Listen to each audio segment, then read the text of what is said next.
Welcome back to On the Rail with Techno Tosh. We are outside of our Berlin Rave in Prague, hosted by us, NFKS, and also Teenage Mutants under their label TRAGEDIE. And they actually threw a party recently with the artist that's in front of me right now. And he's going to be doing a lot of cool and exciting projects with Teenage Mutants. So we're going to get to know all about him. This is Carbon Negativ. Welcome to On the Rail. Hello. So he is actually from Switzerland, and I wanted you to tell us a little bit about what the scene is like there, and maybe tell us where you're from in Switzerland and kind of what that scene is like and how that maybe brought you to techno.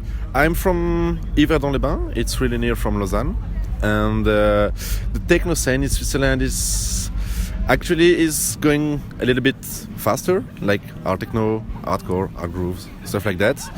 And like 5 or 10 years ago, when I was going to the club like every weekend, they did like really big lineups with Ben Clock and every Sven Väth, every big artist. They came to Switzerland and they really love to come to Switzerland because people are chill and always the venue is cool. And you had a background in music. You said that you were previously a drummer. I'm not sure if you still are, but do you want to tell us a little bit about how that maybe has influenced you going into production now? Because I'm sure that must have helped with musicality and everything. Yeah, sure. I started drumming like I was 4 and I did it for 12 years.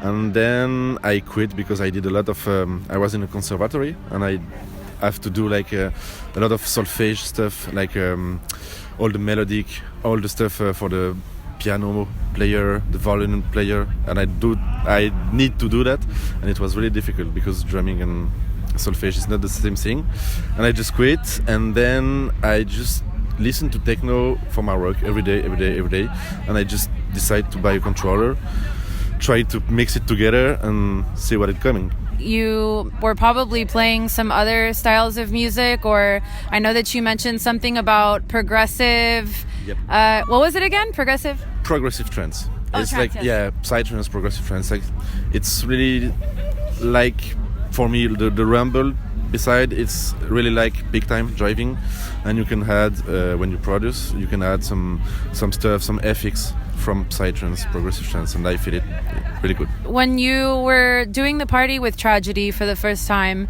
what was that like? How did you get in touch with Teenage Mutants, and how did they kind of take you on board with their label?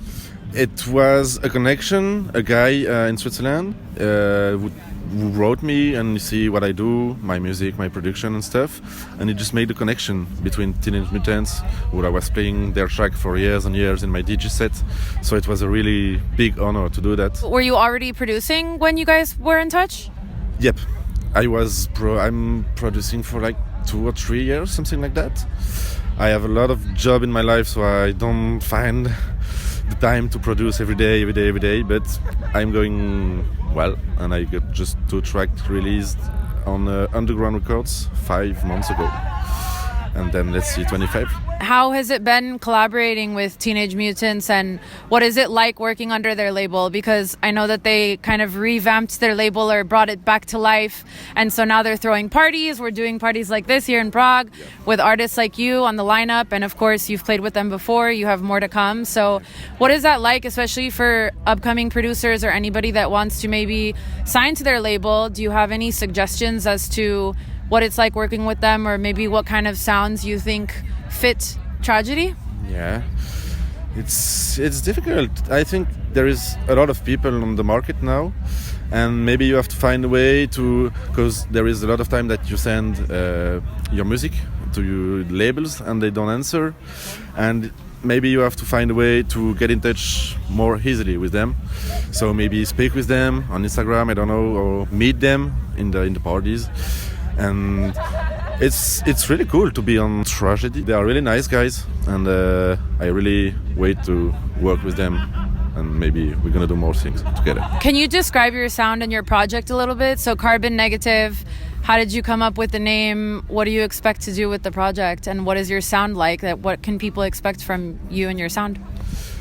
The name, I don't really remember where they come from. Maybe from a drunk night. I don't know. We were like looking for a name for months, and we just say, okay, let's go for that. And I'm really now into big time driving techno. Maybe a little bit faster than what I did before. When I started mixing, it was like 126, 128, and now I'm more in 124, so a little bit more faster. And I'm quite researching the way I can mix little bit of psytrance and progressive trance with techno, so the rumble and everything, like Cosmo, DJ Cosmo is doing. I really love this song. Yeah, so do we. We love to play his tracks on the show, and we're definitely looking forward to what's to come with you. I know that you have a lot of stuff, and it's super exciting to have this conversation with you. And I like having conversations with artists like you that are up and coming, and maybe, you know, one person believes in you or two, and you know, the sky is the limit. So it's really cool and exciting to hear your journey. And if there's any last things that you want to say about your projects or anything to look forward to for 2025? Yep. Nothing is impossible. And if people told you no, you don't gonna do it, just do it. And don't care. Get it. Thank you so much, Carbon Negativ. We'll see you guys soon. Yeah.